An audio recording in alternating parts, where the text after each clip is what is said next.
comentaba al principio de la entrevista, ¿qué es lo que ocurre? Que cuando llega a Estados Unidos, esa secularización, esa diversidad de manifestaciones religiosas, lo que permite es que empiecen a competir entre ellas. Por tanto, ya no hay un monopolio. Estas empiezan a competir y, sobre todo, cambian los planteamientos. Ya no es tanto una salvación frente a lo mundano, hay que rechazar lo mundano para llegar a lo eterno, a lo espiritual, sino que cabe una buena relación entre lo material y lo espiritual. Es una salvación a través del mundo.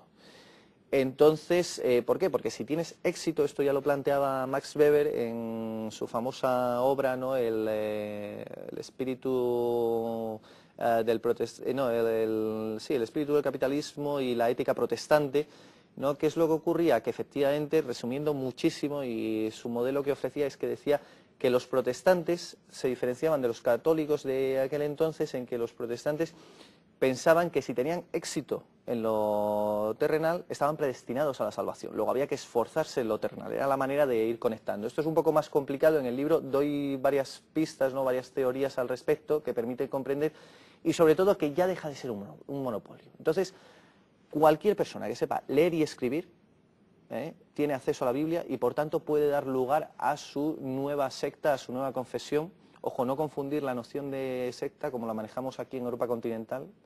Para Estados Unidos eso sería a cult, ¿no? Un culto, que son de estos destructivos o que te captan, te atrapan, te encierran en una comunidad. No. Secta para ellos es como una confesión nueva, una nueva versión, pero no un culto. Eso sería el concepto de secta nuestro. Bueno, ¿qué es lo que ocurre? Que eso es mucho más reciente.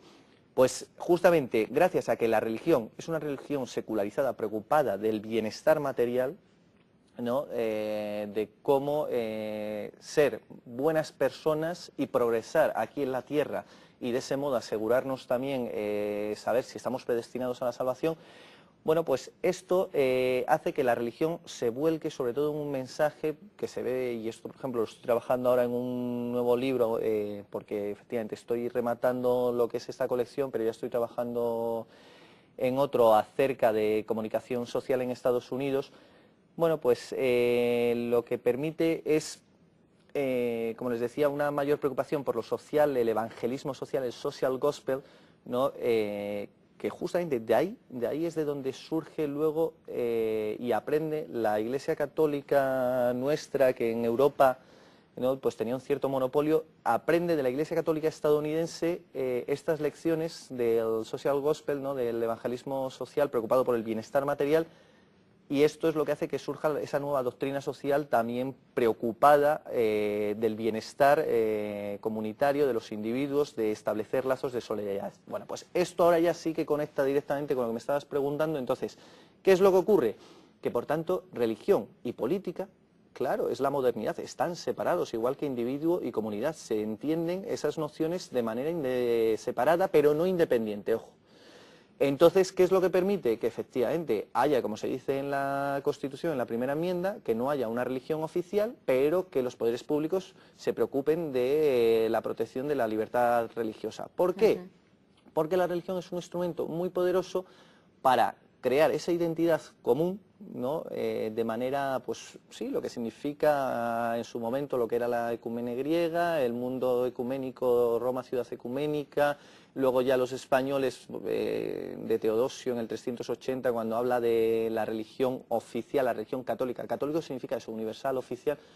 Los españoles lo llevan a América, ¿no? Esa idea. Bueno, pues esto es lo que ocurre con la religión. La religión entendida de manera plural, popular, que permite solucionar problemas del bienestar cotidiano, ¿no? De ese welfare que se habla en Estados Unidos, y entonces se permite que efectivamente se conciba religión, política, pero sí hay momentos que conectan. ¿Y cuáles son esos momentos? Pues, por ejemplo, políticas de asistencia y promoción social, ¿no? Y sobre todo para generar un código comunicativo en el que se entiendan unos valores que se deben compartir, ¿no? Pero claro, todo esto secularizado, ¿no?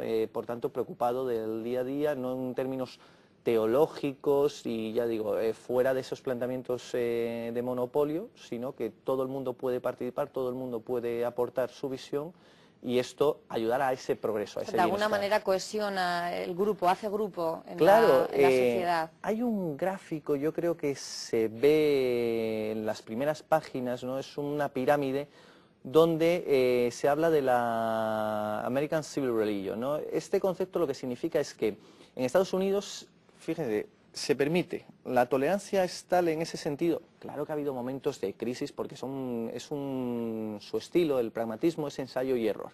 Luego, claro que hay momentos equivocados, que se han cometido perjuicios, ¿no? Pero que aún así se han intentado corregir y mejorar. Bien, por eso digo que eso es preocuparse por conocer la realidad, ensayar en la realidad y no elaborar propuestas, ¿no? Desde un despacho pues de cómo debería ser la realidad social, ¿no? Sino irla conociendo, ir ensayando, tendrá sus equivocaciones, están abiertos a la crítica, lo cual les permite ir mejorando. Luego no es aceptar todo el modelo sin más, solamente aquello que nos pueda ayudar y que efectivamente se ha ido comprobando socialmente que eso es válido, es útil, beneficia. Bueno, pues como decía, esa pirámide lo que nos enseña es que en las bases, ¿no? Porque la sociedad moderna como tal, ¿qué se compone? Sí, de comunidades religiosas con su propia identidad, un judío de Rhode Island, un Hare Krishna de California, un católico de Maryland, ¿no? Pero a su vez, a medida que nos vamos integrando, va subiendo, entonces esas son las religiones tradicionales que pueden entre ellas convivir perfectamente, porque se da el entorno adecuado, pero al final, ¿qué es lo que ocurre en la cúspide?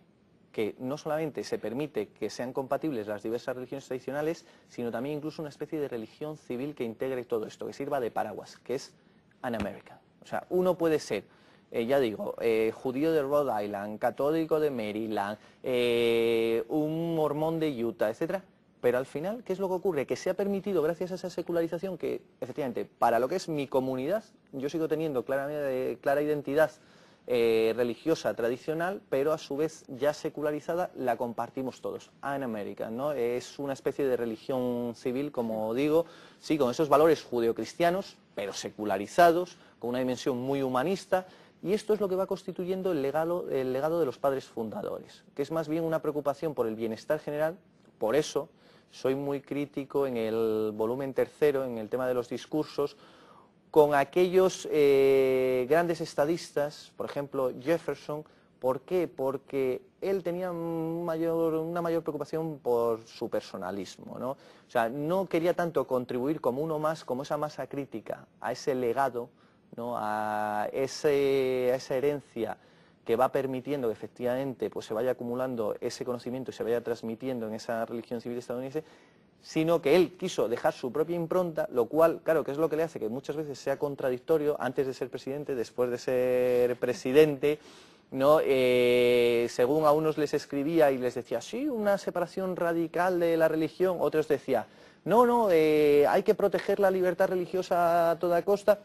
Bueno, pues justamente para ir depurando ese legado e ir viendo efectivamente dónde se han ido empezando a introducir ciertas imposturas, ciertas falacias, pues en el tercer volumen, más que nada porque hemos vivido hasta no hace mucho, en Estados Unidos suele haber despertares y revitalizaciones religiosas. Esto lo que significa es que son ciclos.